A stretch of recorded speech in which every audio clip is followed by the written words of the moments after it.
Good morning, dear colleagues. Welcome to the third and final day of our plenary this week. It's a great, it's with great happiness that I announce to you that we have a great program for today. I will start this session by announcing that the results of the voting on the amendments to opinions are known. The document was sent to you by email and is published on the members' portal. The electronic voting on the final opinions starts now and will be open until 12 noon Brussels time. The single voting link, similarly to our procedure yesterday, is available on the members' portal inside a document that is called Voting Link for Final Opinions. For detailed step-by-step information on the voting procedure, please refer to the practical guide to remote voting for the Committee of Regions, which is also available on the members' portal. So, it's 9:35 and we now start our debate on the recovery in the tourism, hotel and catering sector. A very important debate, timely, and of course of great interest for most of us, representing regions and cities of Europe. Dear Secretary of State, dear Member of European Parliament, Monteiro, dear President of HOTREC, welcome to the European Committee of the Regions. Today's debate is taking place as many regions, cities and villages all across Europe prepare to welcome tourists for the summer season. In normal times, tourism generates 10% of the EU's GDP and employs more than 23 million Europeans. Sanitary measures, closed borders, restrictions on the freedom of movement, unfortunately brought the tourism and hospitality sector to its knees. And this is the truth. Local and regional governments are already feeling the impact of the loss of income from tourism and hospitality, at a time when our public services are already stretched to the limit. Regions and cities cannot afford to lose another season. All levels, from EU to national, to regional and local, must work together to save the sector. Dear colleagues, in these challenging times, the European Union has come to the rescue. Cohesion policy has supported tourism with 10 billion euros invested over the past 7 years. And during this health crisis, many European SMEs have been supported by temporary EU COVID-19 measures. But the most effective financial EU tool will be the Recovery and Resilience Facility, which must be planned and implemented between the national, regional, and local levels. Local and regional authorities have competences on tourism. If they are ignored, the sector will fail. But if we work together, we can build a resilient tourism sector that will go digital and will become sustainable. Dear colleagues, Europeans want and are ready to travel safely. We all need to help the vaccination campaigns. There is no doubt about this. Vaccinating protects ourselves and others, but it is how we will relaunch and reopen Europe. And as I said before, there is no place for vaccine nationalism. The European Union must leave no region, city or territory behind. It must show its true solidarity and values, ensuring a temporary waiver on patents of COVID-19 vaccines, increasing vaccine protection to help every community in the world. Furthermore, the digital green certificate will get Europe moving again, provided it respects EU privacy and data protection. Europe's tourism sector will not recover if we don't have common European rules for safe travel. European tourism operators will also benefit if we have standardized rules. So we clearly state in our resolution that we welcome the European Commission's proposal to create the new digital green certificate. We call on a dedicated Directorate General for Tourism. We call to draw up a new European sustainable tourism framework aligned with the European Green Deal and the 2030 Agenda of the United Nations. Tourism is part of our European way of life. It contributes to our common European identity. So let's work together, dear colleagues, dear friends, for its recovery and for safely reopening the sector. This will help all of us benefit, and regions, cities, the countries of the European Union will definitely profit and gain the most out of the possibilities that tourism gives to every country, every city and region, from the local economy to new workplaces to development. So we are here today to discuss these issues on how to reopen tourism safely, the quickest possible. I welcome all of our guests, Rita Marques, the Secretary of State for Tourism in Portugal, Jens Zimmer Christensen, the President of the Hotellerie Association, and of course a statement by the Member of European Parliament, Claudia Monteiro de Aguiar. But we are starting now with a video message by Elisabeth Köstinger, the Federal Minister of Agriculture, Regions and Tourism of Austria.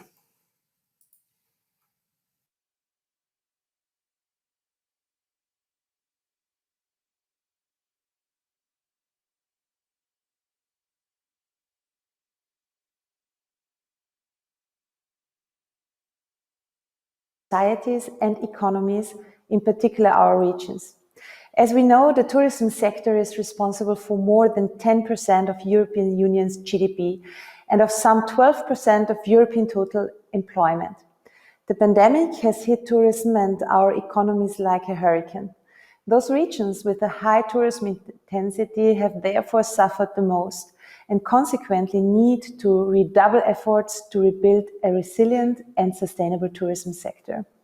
As Minister responsible for both tourism and regions, I'm well aware of the independence of tourism and regional development, and we have therefore created strong linkages between these two policy areas.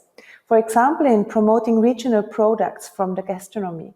So how do we overcome the current crisis? In the short term, we have to create the conditions to enable secure and safe tourism during the upcoming summer season. As you know, Austria has been strongly pushing for a digital green certificate. We believe that it will be a valuable tool to enable safe mobility and cross-border tourism. We also need to continue to support our tourism-related businesses and their employees in their rebuilding efforts until they can stand on their own feet. On the other hand, we need to set the stage for the medium and long-term development of the sector. This needs to be even more sustainable and more resilient than before and respond to the new and emerging trends and priorities. On the European level, we need to work together on the common tourism agenda. In Austria, we launched our national comeback process for tourism last week, where we held intensive discussions with industry stakeholders on the most pressing needs, challenges, and opportunities for a restart of tourism. One of these discussions is dedicated to the role of tourism for the development of the regions. We will address the question on how to better integrate tourism into regional value chains, thus enhancing the role of tourism as a job and growth booster in the regions. The regions have an important part to play in the recovery process and the future design of tourism. Our objective is that tourism contributes to creating high-quality living regions, not only for our guests, but also for the local population and businesses. Above all, restarting tourism will need joint cooperation and a positive and productive approach among the tourism community at large and all international, regional and local stakeholders. I therefore want to ask for your support in your efforts to restart tourism. It is highly appreciated because all together we can become strong again. Thank you so much.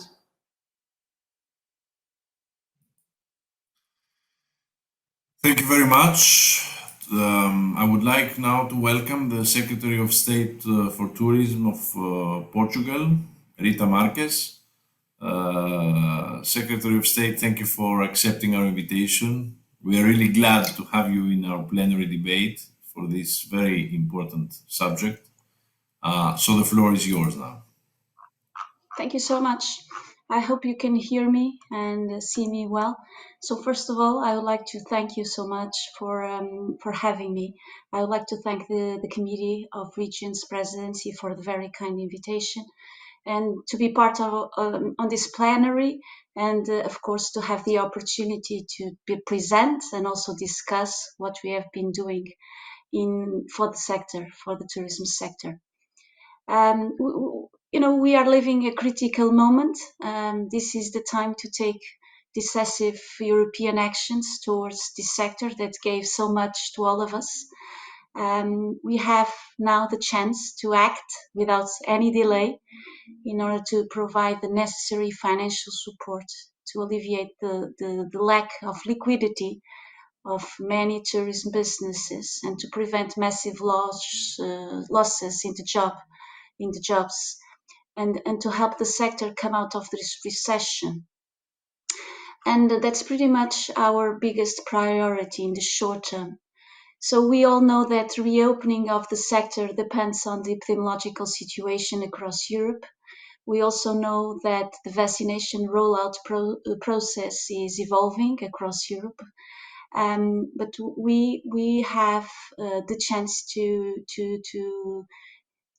give more to the sector. And so the Portuguese presidency promoted on March the 1st an extraordinary informal meeting of ministers of tourism. And that meeting was dedicated to a debate and to foster the work together for the reopening of the EU spring and summer tourism season. On this meeting, we had the opportunity to have this great announcement from the Commission that it would adopt a legislative proposal on the digital green certificate to facilitate the free movement of travels within the EU. And so we have been working very hard to have this ready by summer season.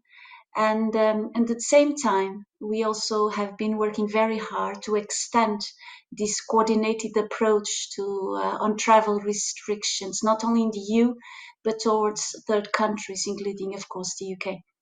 So, honourable members of the committee, within the EU tourism sector, while the EU tourism sector is currently facing serious challenges, the presidency did not lose the grip on promoting a rising future for the sector in order to maintain Europe as a leading destination in the world. The Portuguese presidency already resumed the debate on two of the three major key issues for the long-term strategy. On January, we held an event where we debated on how the EU can promote a better training and education on the tourism sector. We all know that seizing the opportunity of having a specific tourism cluster on the pack for skills is big, and we reach a common understanding that the skills are critical for this sector, not only for the workforce, but also on management and leadership levels.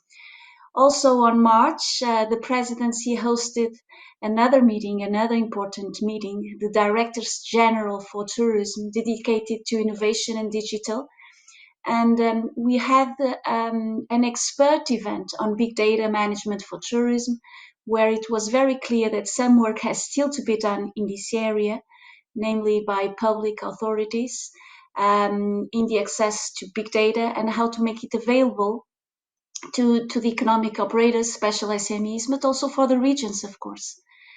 And now the presidency is working with all parties involved, member states, the European Parliament, the Commission, the private sector stakeholders, to promote and support the transition of the European tourism from a model focused on quantitative growth to a quality-based approach, leading to a more sustainable development in the sector and also more jobs with quality.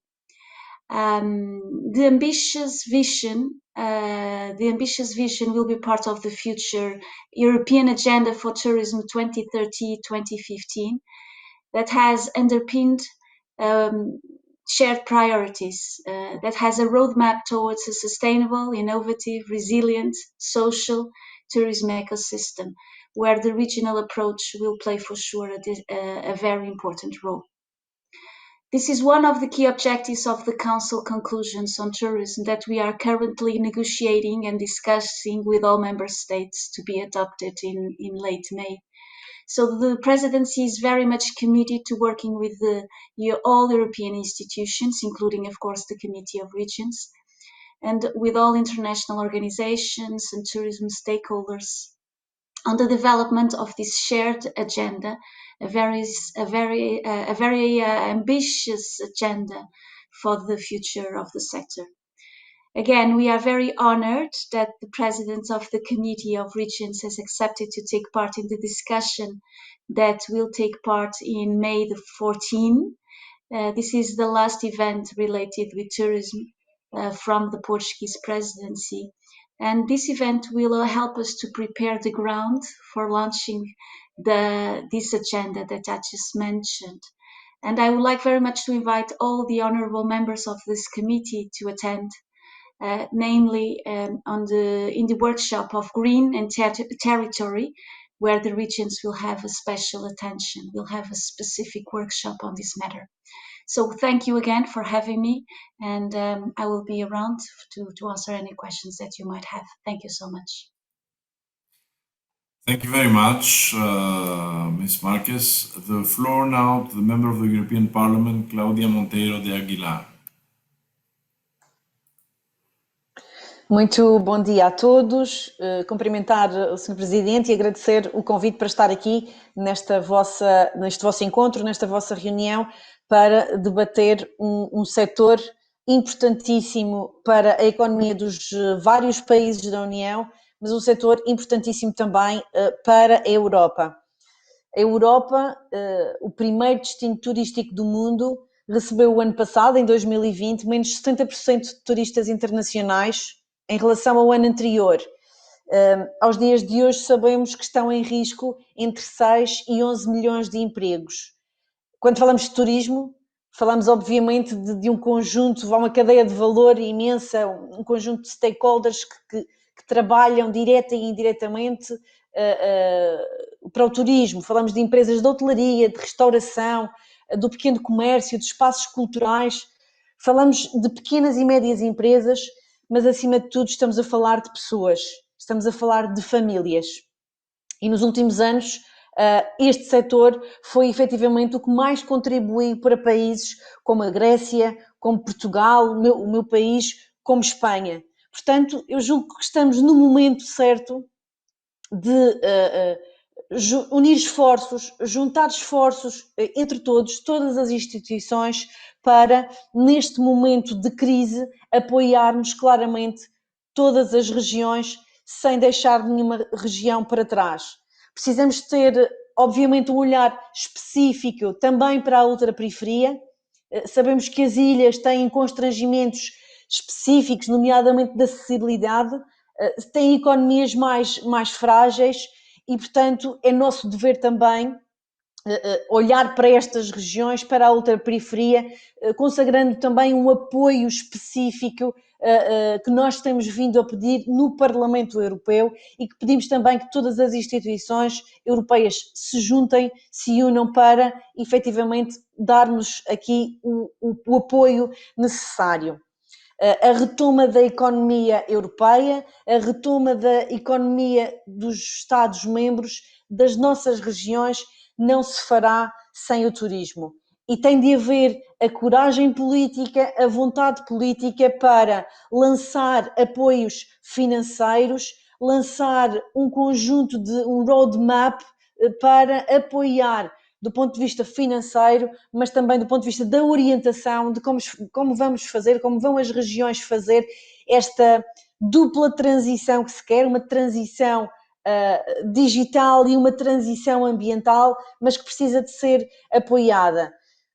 O Parlamento Europeu aprovou há pouco tempo um relatório precisamente a chamar a atenção para um conjunto de medidas que devem ser tidas em consideração, um caminho que deve ser traçado, trilhado com a Comissão Europeia, com o Parlamento, com o Conselho, mas também com o Comitê das Regiões, com o Comitê Económico e Social. Todos somos precisos para encontrarmos aqui estas ferramentas de apoio.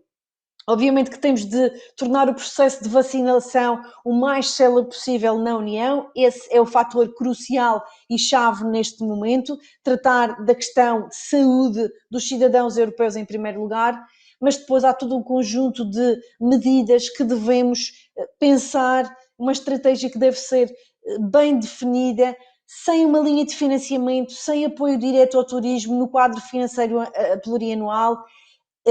É o Next Generation EU, nomeadamente nos planos de recuperação de cada um dos 27, que têm de ser incluídos projetos para o turismo.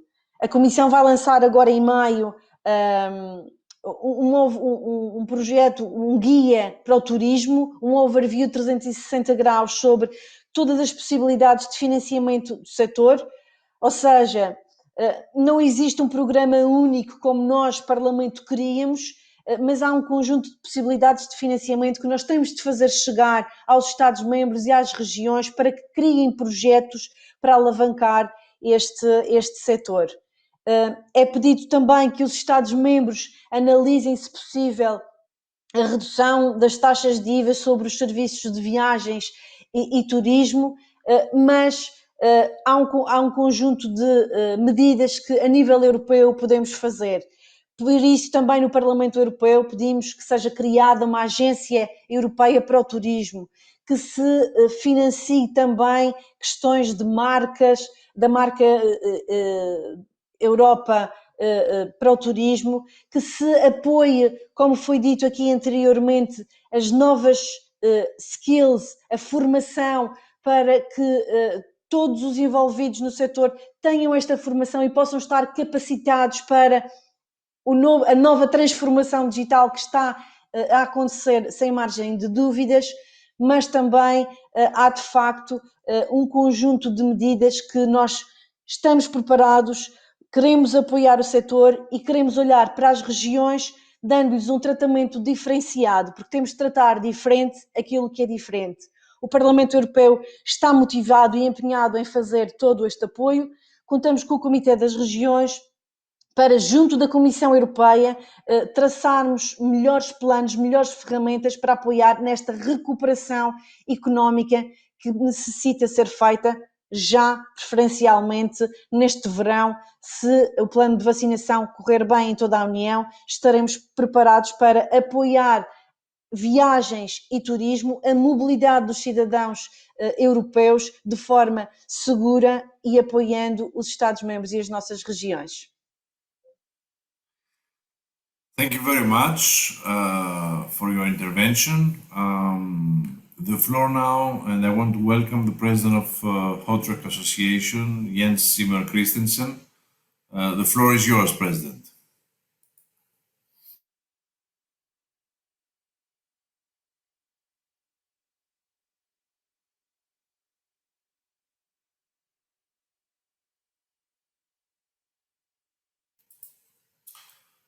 There seems to be a technical issue. So try again. Sorry.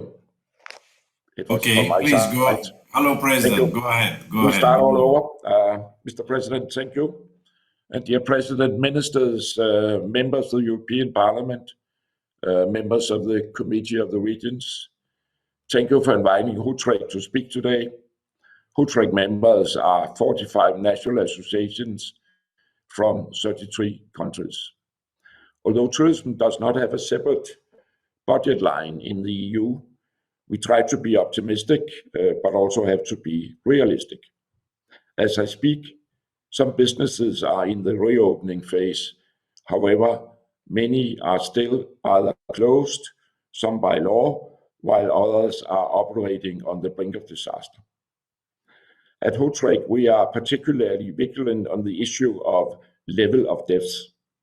As a consequence of the pandemic, many businesses are now operating with a negative equity, which limits or prevent bank credits that are crucial to secure startup and operating capital. European hospitality sector is a major contributor to the European economy, supporting millions of jobs in every part of the Union.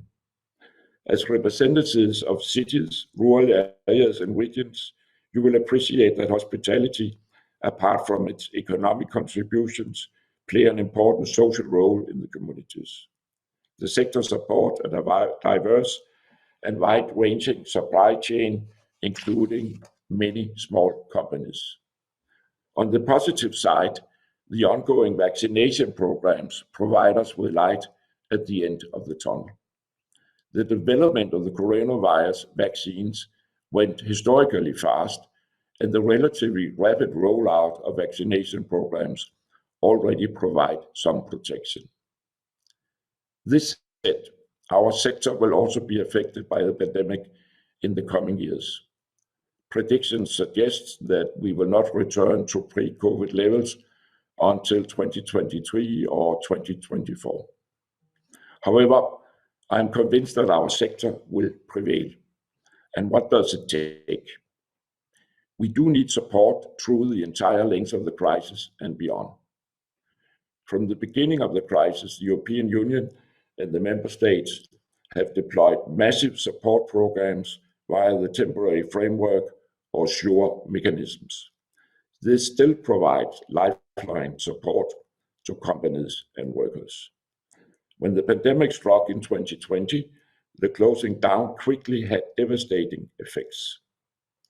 Reopening will require coordination among countries and not the least at EU level. And let me stress that reopening is not the same as recovery. And recovery will be bounty, and it will be local and regional before we can talk national. Rebuilding consumer confidence will be a major challenge, and we welcome the ongoing work on the EU COVID-19 certificate. And we encourage and support the project as an important element in restoring confidence. We must work together to rebuild hospitality and tourism. The recovery package put forward by the EU provides a unique opportunity to rebuild the industry. We look forward to the implementation. The hospitality sector can also help to drive the green and digital transitions. The hospitality sector is already very active on sustainability, including reduction of food waste, reducing single plastic use, and tackling the sector carbon emissions, mainly by reducing energy and water consumption. We must also use the opportunity to change the way tourism is handled, with a view to avoiding over-tourism and the fallouts from same. Also, restoring and educating the workforce is a priority in the post-COVID period. And finally, we must create better regulation enabling businesses to recover. After 14 months of dealing with uncertainty, the sector is looking towards the respective governments for stability. We call for careful consideration on new regulation, allowing time for the sector to adapt to new dynamics and be careful not to slow down recovery. Our economic recovery will be neither instant nor easy. The pandemic's impact has been seismic, but the experience can be an inspiration to create add future value. We can already now see some new concepts are here to stay as part of a new normal, but still, people miss people. Honorable members of the Committee of the Regions, dear friends and colleagues, let me assure you of the commitment of Hotrec and its members to work with you. A better future for hospitality is a better future for all. Thank you. Thank you very much, President. It is true that your voice is very mature and specific in asking for very, very important things for the support of the tourism sector. And we can only support these ideas as being part of the effort that we are all doing for reopening tourism. The floor now to the chair of the NAT Commission, Ulrika Landergren. Thanks, Tsitsi Kostas, and I will speak some Swedish now. Mina damer och herrar, turismen är inte vilken bransch som helst. Det har vi precis hört av många. Det är en del av den europeiska livsstilen. Den gör oss nyfikna, öppna, toleranta och kunniga. Den bidrar till vår europeiska identitet och känsla av tillhörighet. Den verkligen berikar oss. Turismen är också en viktig ekonomisk verksamhet som står för 10% av EU:s BNP. Men bakom de här siffrorna döljer sig verkliga arbetsplatser för verkliga människor. Det är stora arbetsgivare för kvinnor. 58% av de anställda inom branschen är kvinnor och andelen ungdomar är också mycket högre inom turism än inom andra sektorer. För många av dem är ett sommarjobb på semesterorterna vid havet deras första arbetslivserfarenhet. Många kommer också att stanna kvar inom sektorn och arbeta för att någon av de oräkneliga små och medelstora företag eller att starta eget inom turismsektorn. För att hålla denna livskraftiga sektor vid liv måste vi börja resa igen. Vi har redan förlorat 2 vårar, en sommar, en höst och en vinter. Ytterligare en förlorad säsong kommer att innebära slutet för många hotell, kaféer, båtuthyrare, nöjesparker, turistattraktioner. Ja, listan kan bli nästan hur lång som helst. För att vi ska kunna rädda den här sektorn måste vi vaccinera oss så snabbt som det bara är möjligt. Och nu ökar ju vaccinationsgraden i hela Europa.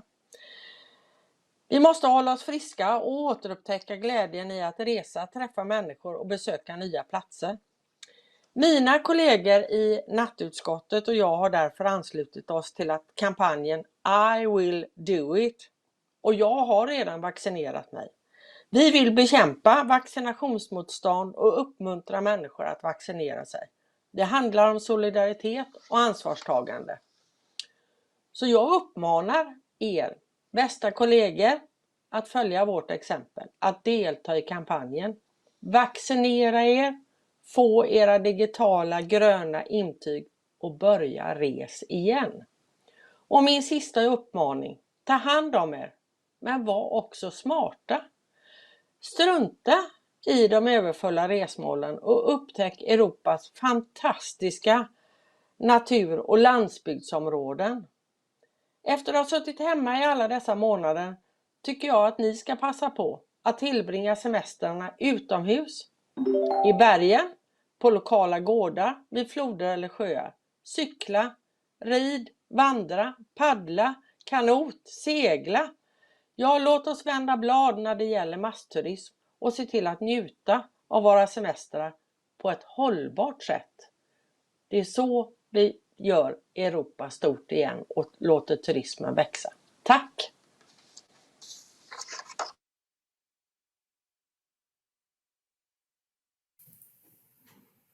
Thank you very much. The floor now to the COR Rapporteur on Sustainable Tourism for EU Cities and Regions, Manuel Alejandro Cardenete Flores.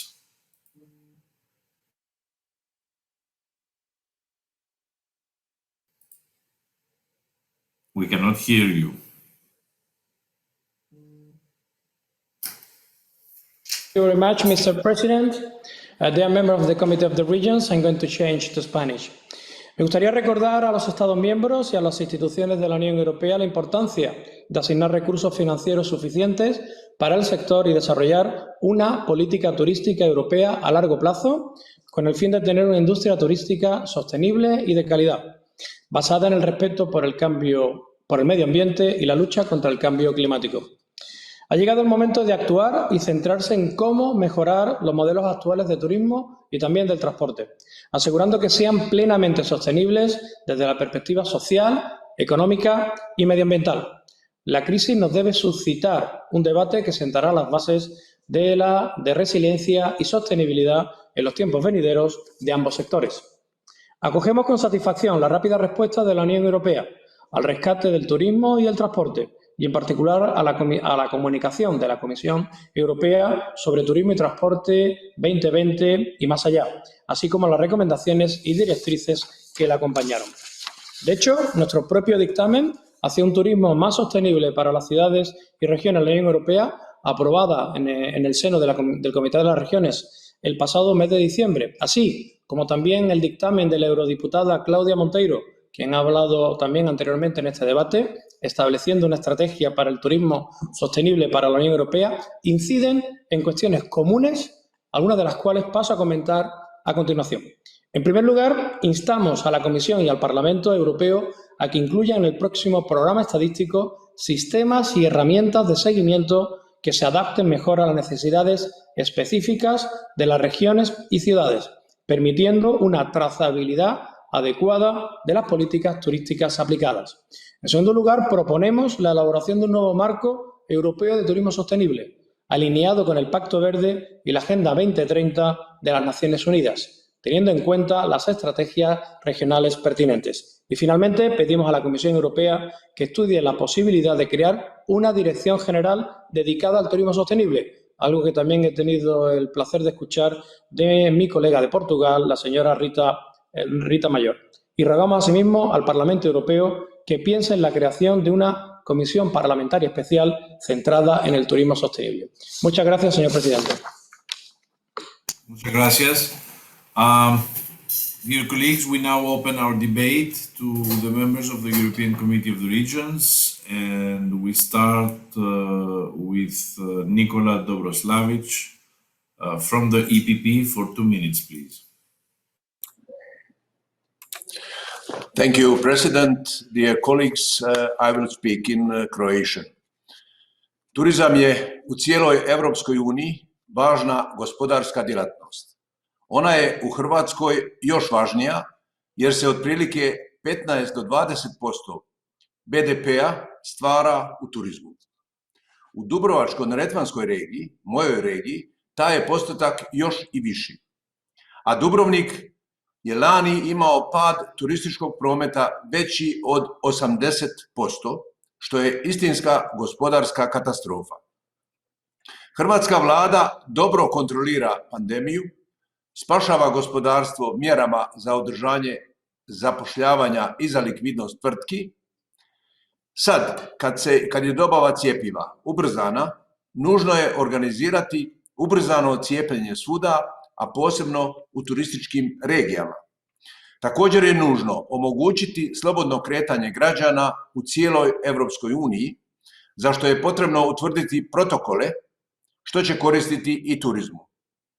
COVID putovnica ili neki drugi sustav kojim se potvrđuje da je osoba cijepljena, da je preboljela COVID-19 ili da ima negativan PCR test je nužnost. Potrebno je osigurati u svim zemljama poštivanje i provođenje utvrđenih protokola. Ove mjere pokrenut će oporavak turizma, ali su one općenito potrebne za građane Europske unije koji osjećaju psihičke posljedice pandemije i zatvaranja, a one se neće otkloniti bez slobodnog kretanja ljudi, bez putovanja i odmora. Dakle, ubrzano cijepljenje svuda, prihvatljivi protokoli za putovanja svuda i što prije. Hvala lijepa.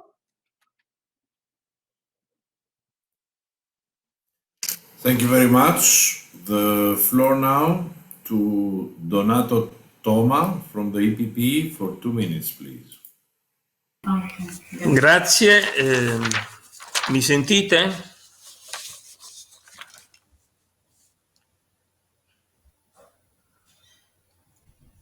Sì. Ok, mi esprimerò in italiano. Signor Presidente, signori ospiti, sono particolarmente lieto che questo dibattito avvenga all'indomani della riunione G20 dedicata proprio al turismo e sotto la presidenza italiana del foro internazionale che riunisce le principali economie del mondo.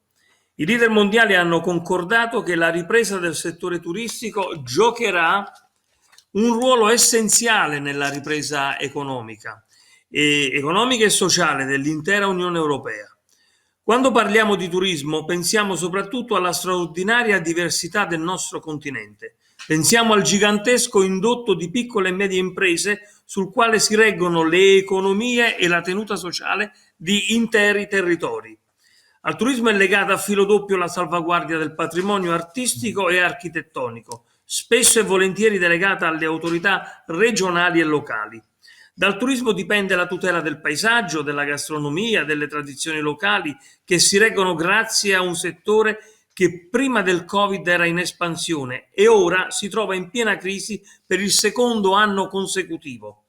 La mia regione, il Molise, ne è un esempio chiarissimo. Il nostro territorio è formato da un tessuto connettivo di piccoli centri e microimprese a gestione familiare che aspettano risposte certe e tempestive, anche da parte del legislatore europeo e nel pieno rispetto del principio di sussidiarietà. Signor Presidente, signori ospiti, guardo con interesse e attendo di comprendere appieno le implicazioni della proposta della Commissione per creare un certificato verde digitale che agevoli e renda sicura la libera circolazione all'interno dell'Unione Europea. Vogliamo che sia un'opportunità e non un ulteriore fardello per i cittadini. Concludo affermando che la crisi attuale ci pone di fronte alla sfida di ripensare al turismo del futuro in chiave più sostenibile e più attenta ai bisogni anche finanziari ed immediati dei cittadini e delle famiglie che, attraverso il turismo, con coraggio e creatività arricchiscono e valorizzano le nostre città e le nostre regioni. Grazie. Grazie mille. Isolde Ries now from the PES for 4 minutes. Ja, vielen Dank, Herr Vorsitzender. Wir haben eine Pandemie und dafür gibt es nun kein Drehbuch. Und das Gastgewerbe zählt mit zu den am stärksten von der Corona-Pandemie betroffenen Branchen. Gaststätten, Hotels, Restaurants mussten weitgehend schließen. Wir haben es gehört und die Umsätze der gesamten Branche sind dramatisch eingebrochen, auch in meinem Bundesland Saarland. Und das Gastgewerbe hat ja überwiegend kleinbetriebliche Strukturen. Da gibt es keine großen finanziellen Rücklagen. Trotz aller staatlichen Hilfen ist zu vermuten, dass nicht alle Betriebe überleben werden. Und wenn das Gastwirte ihre Betriebe verlieren, verlieren die Beschäftigten ihren Jobs. Da hat Frau Monteiro recht. Es geht um Menschen. Und ich darf die Situation der Beschäftigten in den Fokus rücken. Auch ohne die Pandemie waren die Rahmenbedingungen für die Beschäftigten in der Tourismusbranche in der Regel als prekär einzustufen. Angesichts der geringen Betriebsgrößen sind betriebliche Mitbestimmungsstrukturen so gut wie unbekannt. Der überwiegende Teil der Beschäftigungsverhältnisse im Gastgewerbe ist dem Niedriglohnbereich zuzuordnen. Und das Durchschnittseinkommen der vergleichsweise wenigen Vollzeitbeschäftigten ist weniger als die Hälfte des Durchschnittseinkommens in Deutschland, und in anderen europäischen Ländern sieht das nicht besser aus. Umso fataler ist es dann, wenn die Beschäftigten von diesem geringen Einkommen auch noch Abstriche machen müssen, wie zum Beispiel beim Kurzarbeitergeld bei uns. Zwar hat Kurzarbeit auch im Gastgewerbe Arbeitslosigkeit verhindert, da sich die Höhe des Kurzarbeitergeldes allerdings an der Höhe des ausgefallenen Nettoeinkommens orientiert, ist das für die Beschäftigten mit erheblichen Einkommenseinschnitten verbunden, und während die Lebenshaltungskosten dabei in unveränderter Höhe weiterlaufen. Hier hätte dringend ein Mindestkurzarbeitergeld in Deutschland gezahlt werden müssen. Die Trinkgelder die die Beschäftigten normalerweise bekommen, werden beim Kurzarbeitergeld oder bei der Arbeitslosenunterstützung auch nicht berücksichtigt. Arbeitgeber machen sich da oft einen schlanken Fuß, indem sie sagen, das ist Gehaltsbestandteil und sparen damit Löhne ein. Und durchaus üblich ist es auch in der Branche, dass nicht alle Gehaltsbestandteile angemeldet werden, heißt versteuert werden. Und auch hier hat nicht nur bei Corona die Beschäftigte das Nachsehen. Ich sehe große Probleme auf das Gastgewerbe zukommen. Ich bin die Gewerkschafterin bei uns in Deutschland für dieses Gewerbe. Und schon jetzt kehren gerade viele Fachkräfte der Branche den Rücken und orientieren sich beruflich neu. Unter anderem aufgrund der geschilderten Prekarität und dem Gefühl, als besonders Abgehängte zu gelten. Weniger junge Menschen entscheiden sich, in diesen Beruf zu gehen. Und das ist schade. Man sollte meinen, dass es auch im Interesse der Arbeitgeber im Hotel- und Gaststättengewerbe liegt, die Arbeitsmitwirkungs- und Einkommensbedingungen ihres Bereiches an die gültigen Standards einer modernen Industriegesellschaft heranzuführen. Und Skeptikern, die meinen, dies gelänge nicht ohne massive staatliche Eingriffe, denen schließe ich mich an. Die Pandemie mit ihren Einschränkungen gerade für das Hotel- und Gaststättengewerbe führt uns drastisch vor Augen, wie wichtig sowohl für eine gelungene Freizeit als auch für das Wirtschaftsleben eine gut geführte und mit zufriedenen Beschäftigten gesegnete Gastronomie und Hotellerie ist. Wir alle vermissen dies. Herr Christensen, da haben Sie recht, es fehlt ein Stück Lebensqualität. Und deshalb ist es notwendig, schnell zu impfen und testen. Aber auch Kontrollen sind wichtig. Kontrollen der Restaurants, der Gaststätten, der Gäste zum Schutz der Beschäftigten und auch der Inhaber. Und wir brauchen endlich mehr Verlässlichkeit für alle. Nicht das ständige Hin und Her, das muss aufhören. Und das grüne Zertifikat könnte hier eine Lösung sein. Lasst uns Lehren aus der Krise ziehen. Herzlichen Dank.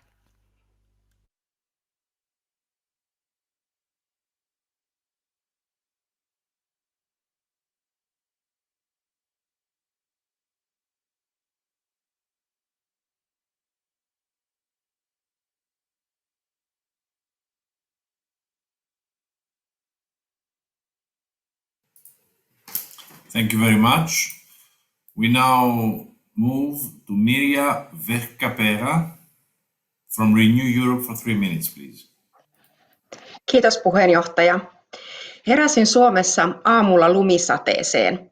5-vuotias poikani kysyi, että milloin päästään lentokoneeseen ja Kanarian saarille.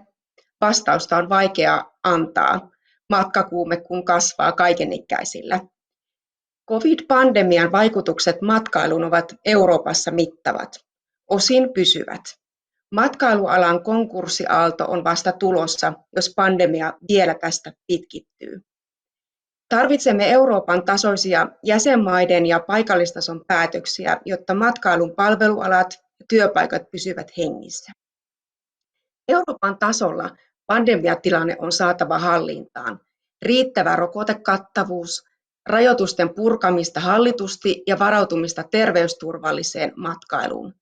Tarvitsemme rokotepassin tai vihreän passin, jolla voidaan todentaa matkailualan koronatilannetta. Jäsenmaiden tasolla yritysten taloudellinen tuki on välttämätöntä. Toivottavasti teidän jokaisen omassa maassa on maksettu yritystoiminnan keskeytymisestä yritystukea. Suomessa yritykset ovat voineet hakea myös kehittämistukea. Kehittämistuella pistetään paikkoja ja toimintaa kuntoon. Näitä toimenpiteitä ovat rakennusten kunnostukset, lämmitys- ja energiajärjestysten muutokset, markkinoinnin uudistukset, digitalisaation hyödyntäminen sekä henkilöstön koulutus. Nyt jos koskaan on satsattava paikalliseen matkailuun.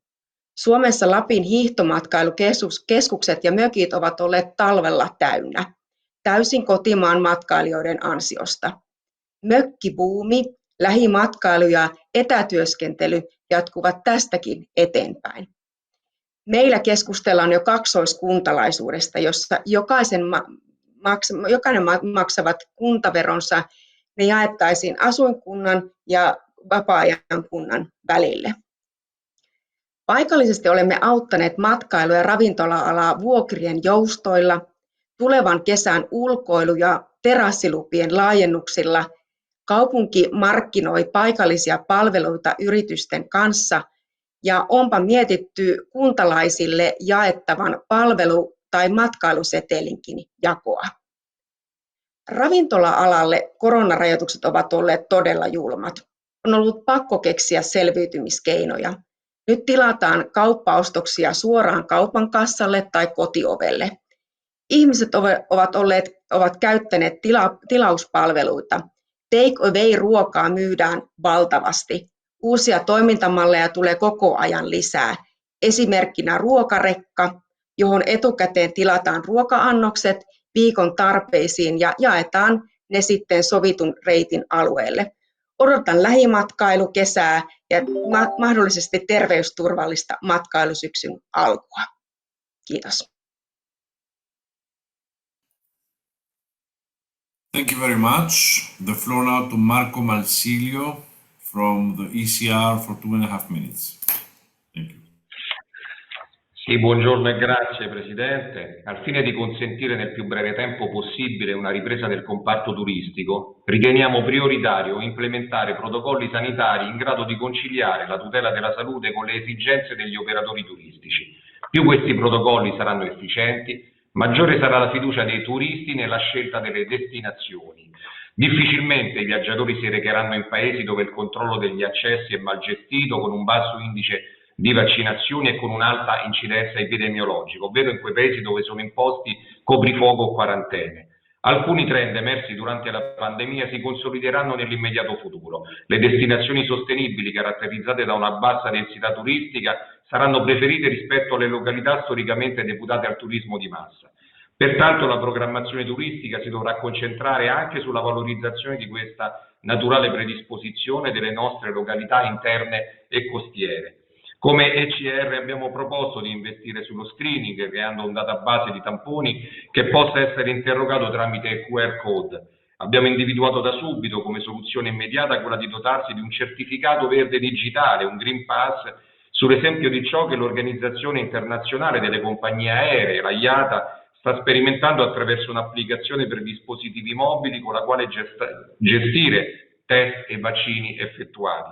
Ma questi certificati dovranno essere non discriminatori. Le persone che non possono essere vaccinate per motivi di salute, ad esempio, dovranno essere in grado di viaggiare e accedere ai servizi di base purché abbiano un test negativo effettuato recentemente. Inoltre, tali test dovrebbero essere facilmente accessibili per tutti. Solo in questo modo potremo evitare di perdere flussi turistici in favore di chi ha già comunicato di muoversi in questa direzione. Un primo passo che, al pari di un'accelerazione della campagna vaccinale all'interno dell'Unione Europea, necessita di essere supportato e implementato efficacemente per garantire parità di trattamento all'interno dell'Unione.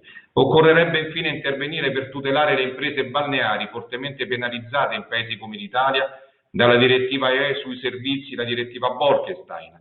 A tal riguardo mi permetto di sottolineare che è necessario ribadire con forza che le nostre spiagge sono beni e non servizi, che non sussiste il presupposto della scarsità del bene e che ci sono validi motivi di interesse generale che consentono di escludere tale fondamentale settore dal campo di applicazione della direttiva in questione una volta per tutte. Grazie. Thank you very much. Maria Antoinette Maupertius from the EA Group for 2 minutes, please.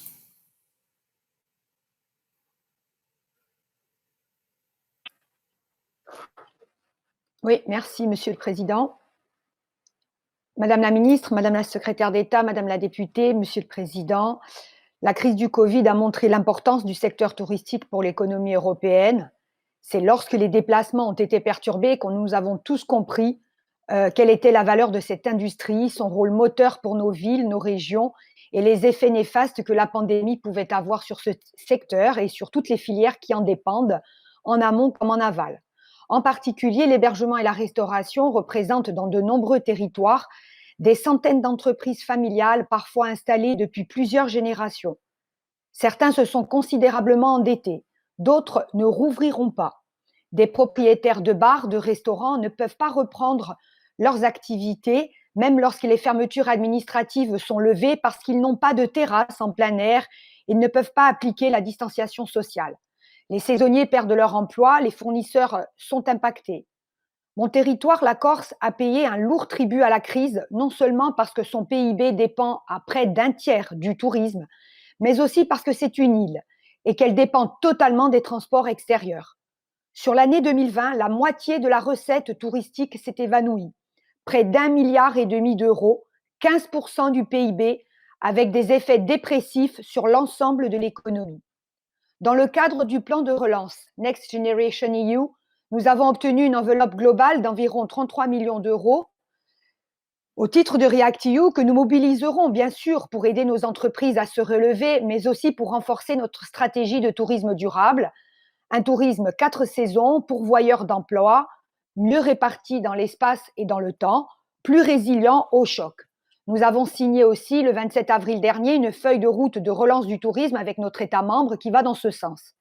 Ces soutiens sont importants, comme tout l'assouplissement des règles relatives aux aides d'État, mais ils sont loin d'être suffisants pour remettre le secteur sur pied et enclencher la véritable reprise. Ainsi, les aéroports et ports régionaux doivent aussi être soutenus, en particulier dans les îles européennes. Mais le plus urgent, c'est de restaurer la confiance en sécurisant les destinations du point de vue sanitaire. Il faut renforcer la coordination au niveau européen, adopter des protocoles de santé et de sécurité communs et efficaces dans des délais très rapides. Nous comptons sur la présidence portugaise pour parvenir à une adoption rapide du règlement portant sur le certificat sanitaire numérique. Et à l'aube d'une nouvelle saison touristique estivale qui s'annonce compliquée, montrons aux professionnels du tourisme et aux citoyens que l'UE peut agir efficacement et rapidement. Merci, Monsieur le Président. Merci beaucoup. The floor to Satu Hapanen from the Greens for 2 minutes, please. Hyvää huomenta lumisesta Oulusta. Luontomatkailu, puhun siitä. Luontomatkailu on kasvava matkailun ala, sillä ihmiset ovat huomanneet luonnon merkityksen hyvinvoinnille ja ihmiset arvostavat ilmastoystävällistä matkailua. Matkailukohteissa on huomioitava luonnon monimuotoisuus, eikä matkailusta saa jäädä ilmastopäästöjä, on siis kompensoitava ilmastopäästöt. Hyvä puheenjohtaja, matkailulla on monta funktiota. Ihmiset matkailevat tietysti saadakseen virkistystä, mutta entistä enemmän myös oppiakseen ja kouluttaakseen itseään. Esimerkiksi koulutusmatkailu on uusi matkailun ala. Eurooppalaisen identiteetin kannalta on tärkeää, että nuoret tapaavat toisiaan ja kiinnostuvat eri kielistä ja kulttuureista. Hyvä puheenjohtaja, kestävä matkailu on myös kilpailuvaltti Euroopalle. Ja myös matkailuun pätee sosiaalinen oikeudenmukaisuus. On tärkeää, että turvaamme myös vähävaraisten perheiden mahdollisuuden päästä näkemään uusia maita, kulttuureita ja sillä tavalla rikastuttamaan omaa elämää. Kiitos vielä kaikille hyville alustajille erittäin mielenkiintoisesta alustuksesta ja hyvää kevään jatkoa. Kiitos. Thank you very, very much. The floor now to Hanna Zdanowska for 1 minute, please.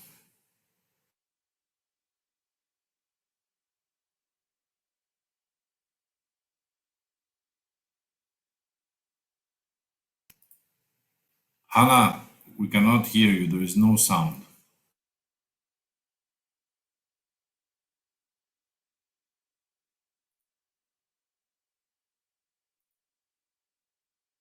Until we fix the problem, Juan Calabuig Rule for 1 minute, please. Muchas gracias, presidente. Mire, la movilidad es esencial y para ello es imprescindible y urgente concluir el certificado digital verde europeo y llegar a un acuerdo de reciprocidad también en este tema con el Reino Unido, que tiene un impacto muy importante. El sistema de semáforo del que se está planteando debe aplicarse por regiones, dado que hay grandes diferencias dentro de los países. También el test de detección del COVID-19 para la movilidad de turistas dentro de la Unión debe ofrecerse de manera gratuita, evitando la discriminación de las personas por razones económicas. Finalmente, decir que la red de regiones europeas para un turismo sostenible y competitivo, de la que formamos parte, plantea la necesidad de contar con una agenda europea de turismo, tal y como se ha planteado para la perspectiva 2050, en la que se contemple a este como un factor clave para lograr los objetivos del Pacto Verde y la era digital. Para esa transición será necesario ofrecer un programa de asistencia técnica y un marco financiero adecuado. Muchas gracias, presidente. Thank you very much. Dietmar Brokes for 1 minute, please. Ja, vielen Dank, Herr Präsident, liebe Kolleginnen und Kollegen. Es ist ja schon sehr deutlich geworden, dass der Tourismusbereich einer der am härtesten betroffenen Bereiche ist. Bei mir in Nordrhein-Westfalen reden wir von 50.000 Betrieben im Hotel- und Gaststättenbereich. Und deshalb glaube ich, ist es besonders wichtig, jetzt eine sichere Öffnungsperspektive mit pragmatischen und digitalen Unterstützungsmaßnahmen einzuläuten. Ich möchte dafür 2 Beispiele nennen. Zum einen haben wir digitale Modellprojekte in den Kommunen, die bereits einen 7-Tages-Inzidenzwert unter 100 haben.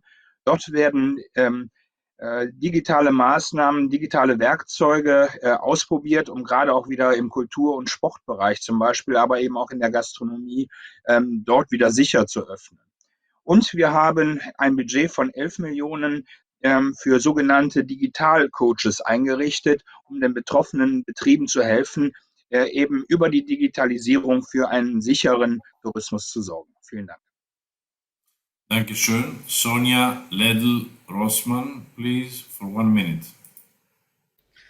Vielen Dank, Herr Präsident. Und aufgrund der ganzen Wortmeldungen sind wir uns ja absolut einig, dass es dringend Maßnahmen braucht, dass sich unsere Tourismus-, Hotel- und Gastronomiebetriebe erholen können. Einerseits müssen wir natürlich das Pandemiegeschehen weiter eindämmen, aber es ist auch wirklich sehr wichtig, dass wir einheitlich europäische Kriterien bei Grenzschließung und jetzt vor allem Grenzöffnungen haben. Und dafür sollte ausschlaggebend sein, eben nicht immer nur die Inzidenzzahl, sondern weitere Werte wie eben die Impfung, wie viel getestet wird oder auch die Hospitalisierungsquote berücksichtigt werden. Insbesondere für Grenzregionen wie auch mein Heimatbezirk Reute im Norden von Tirol, der sehr eng mit dem süddeutschen Raum verbunden ist, sind die Grenzschließungen wirklich hart für das tägliche Leben, für Familien, Betriebe, aber natürlich auch für den Hotel- und Gastronomiebereich, denn in solchen Grenzregionen sind ja auch Kurzurlauber oder Tagesausflügler entscheidende Kunden, die schon seit langem wegfallen. Deswegen müssen wir wirklich alles tun, dass wir die Grenzen wieder öffnen können und sie vor allem auch offen halten können. Danke.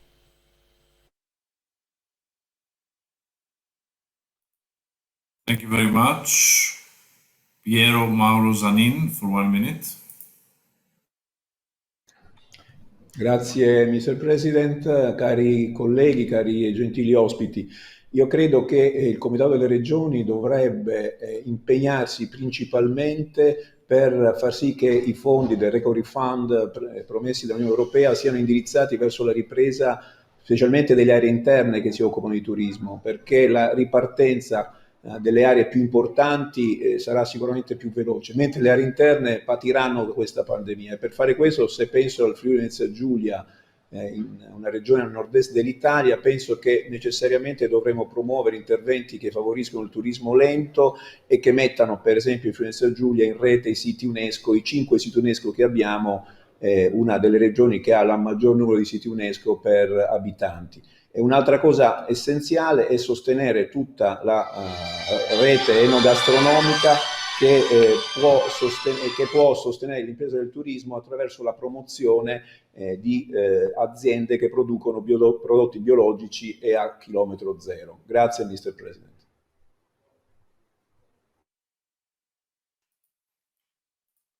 Thank you very much. Cezary Zibielski for 1 minute, please.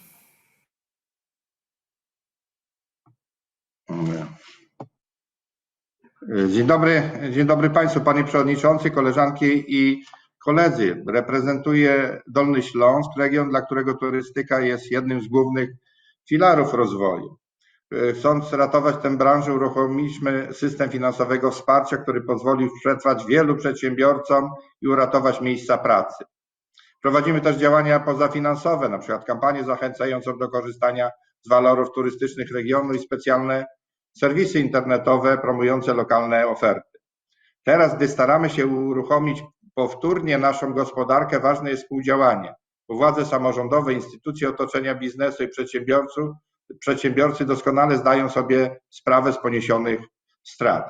Bezpieczne uruchomienie gospodarki musi uwzględniać zachowanie obowiązujących przepisów i reżimów sanitarnych. Znaleźliśmy się w nowej sytuacji, musimy wypracować nowe rozwiązania. Każdy z regionów ma swoje doświadczenia związane z kryzysem, a więc powinniśmy korzystać z wiedzy, z doświadczeń poszczególnych regionów. Wypracowujemy mechanizmy, które pozwolą zabezpieczyć się na przyszłość po to, aby ewentualna nowa fala pandemii lub inne zagrożenie nie sparaliżowało powtórnie naszych gospodarek. Naprawdę nie możemy sobie na to pozwolić. Thank you. Dziękuję. Rastislav Tornka for 1 minute, please.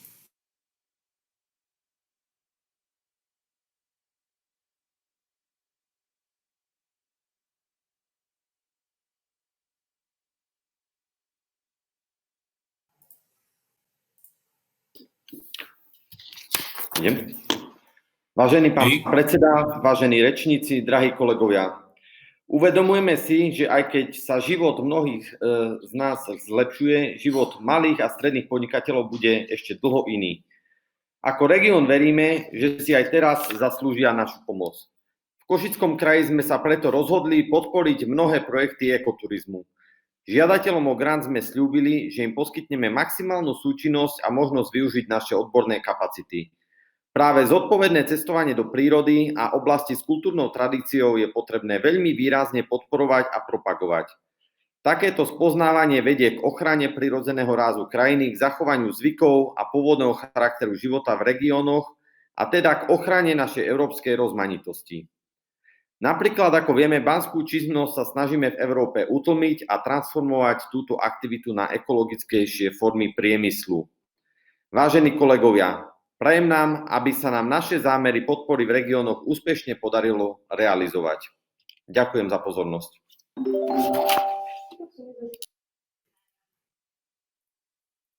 Thank you very much. Gustav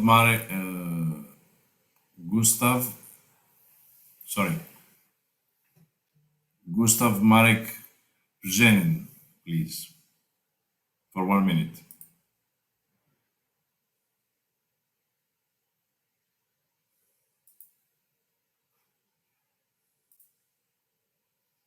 Agnes Rampal for 1 minute.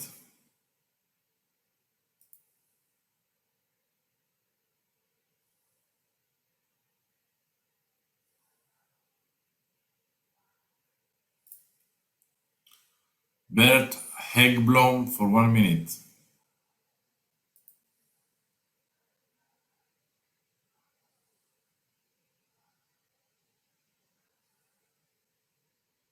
Thank you, Mr. President. I take this in Swedish so they can translate. Jag representerar Åland och vi är en ö mitt i Östersjön. Vi har 30 000 människor bor här. Och vi är enormt drabbade av den pandemin. Vi hade 9,3 miljoner passagerare reste via Åland 2019. I fjol sjönk det till 2,4 miljoner. 25% av ålänningarna har varit sysselsatta inom turistnäringen. Och nu har arbetslösheten gått upp från 4 till 12%. Så det är mycket hög procent. Det är viktigt att vi nu, hela Europa, jobbar för det här. Jag tycker att man från EU och Portugal bör gå i spetsen för det. Gör ett turistår 2021 och 2022. Vi börjar i mitten på detta år. Tack så mycket.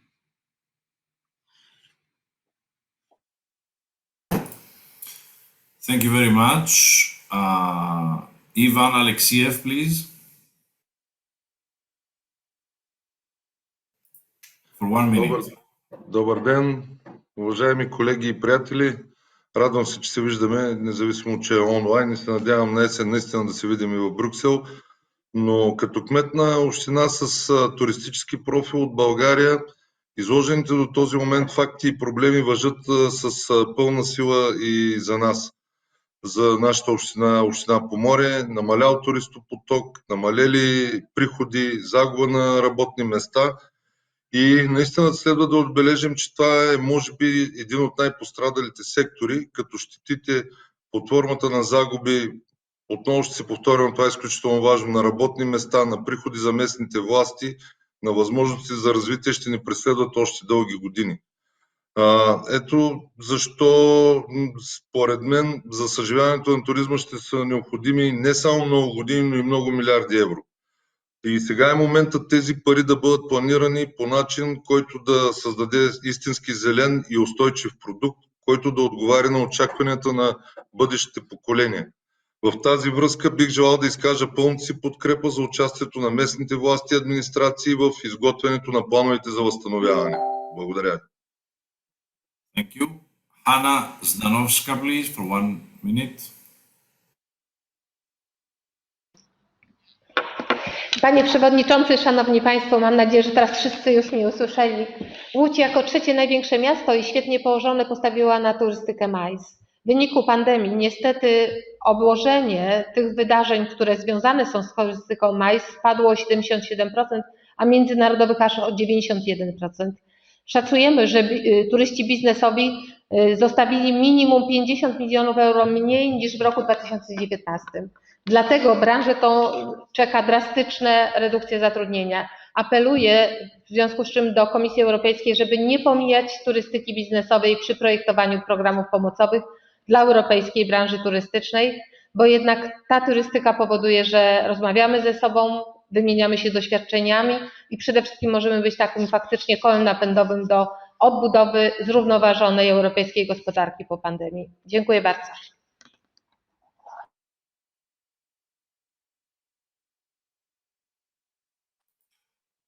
Thank you, Sari Rausio, for 1 minute, please. Dear Mr. President, dear everyone, thank you for this very important discussion. Tourism has a lot of possibilities, and as always, the crisis is always a possibility. Now we certainly have a chance to change the tourism towards more sustainable system. We definitely need all the investments, and everything that's been said here is very important. But at the same time, let's combine this to our European objectives towards more sustainable development. Thank you so much and stay safe. Thank you. You too. And finally, Agnes Rampal for 1 minute, please. Merci. Est-ce que vous m'entendez? Oui, allez-y. On vous entend pas maintenant. Voilà. Monsieur le Président, comme vous tous, nous constatons que le tourisme est essentiel à notre économie et dans le plan de relance que nous espérons de nos vœux, nous avons besoin aussi d'une vision transfrontalière et une vision de voisinage coordonnée pour nos territoires. Dans Méditerranée, il y a 22 pays autour d'une petite mer et il faut impérativement que cette vision soit généralisée et dans ce cadre, une stratégie macro-régionale serait extrêmement utile. Je vous remercie. Thank you very much, and thank to all of our members who participated in this debate. I would like now to give the floor to our three guests for their final remarks and their reaction. And I will start with the Secretary of State for Tourism of Portugal, Rita Marques, for 3 minutes, please.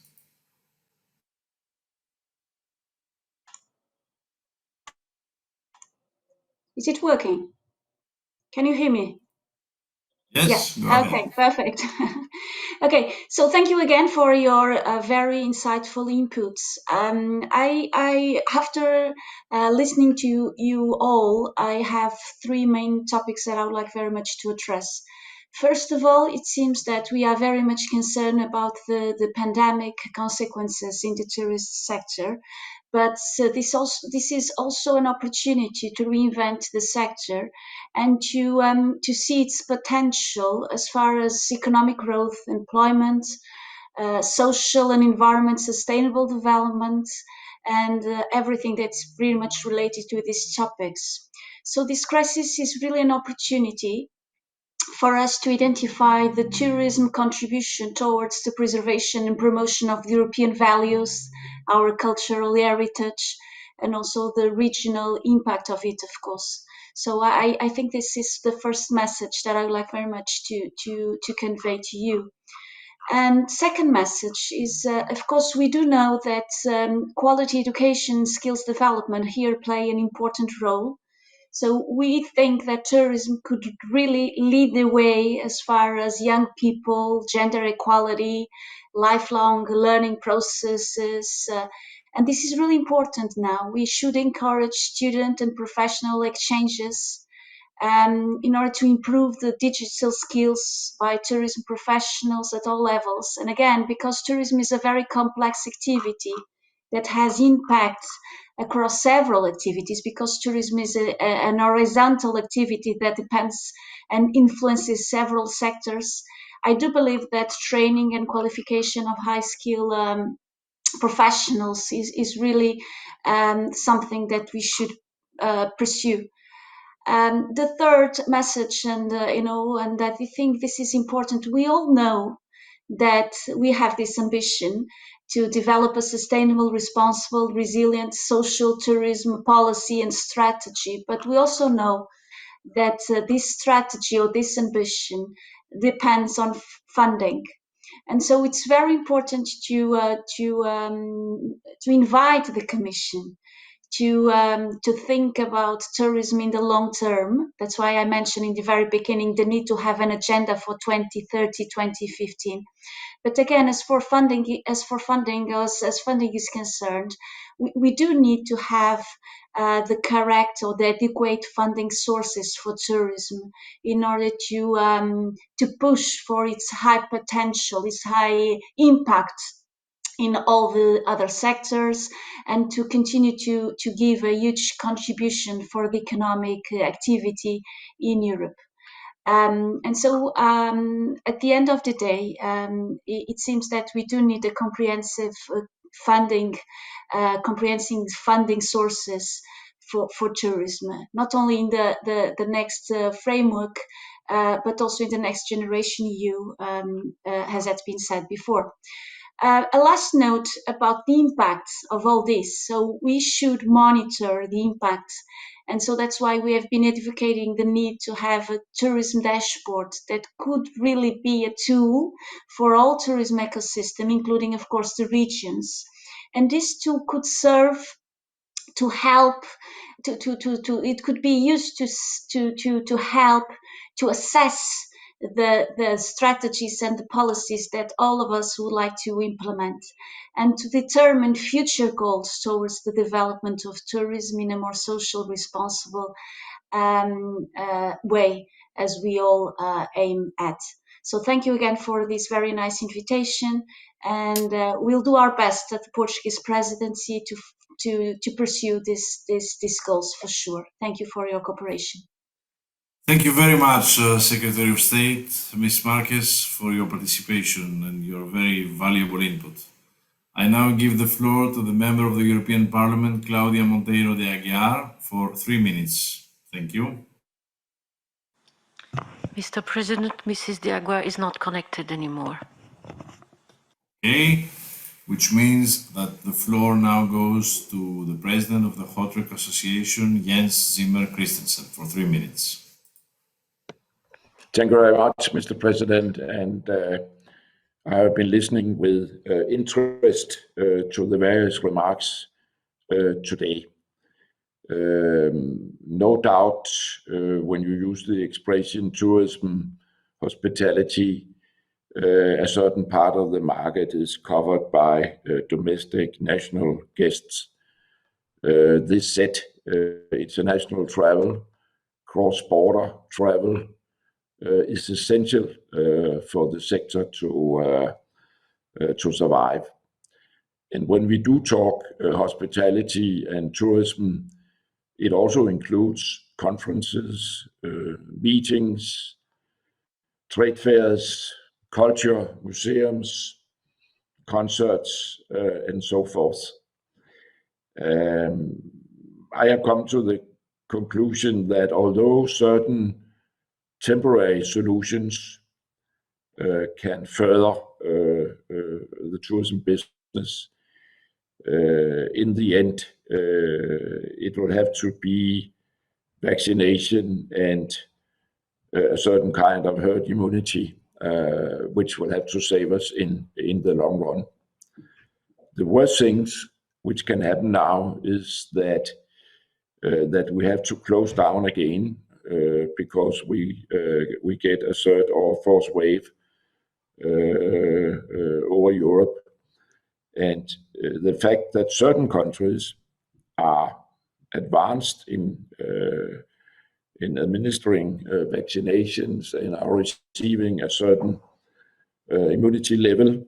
It is good, of course, for the individual countries, but again, it is not enough that we have 1, 3, or 4 countries within the EU, not to speak about the world, which are safe.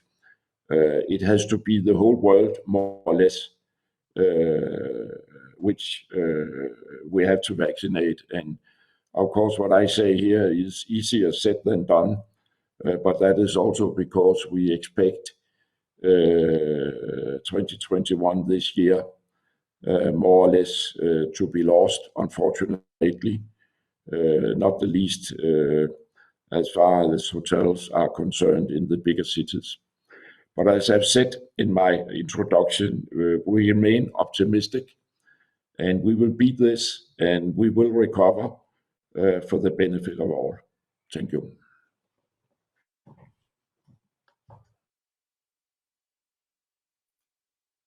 Thank you very much, President.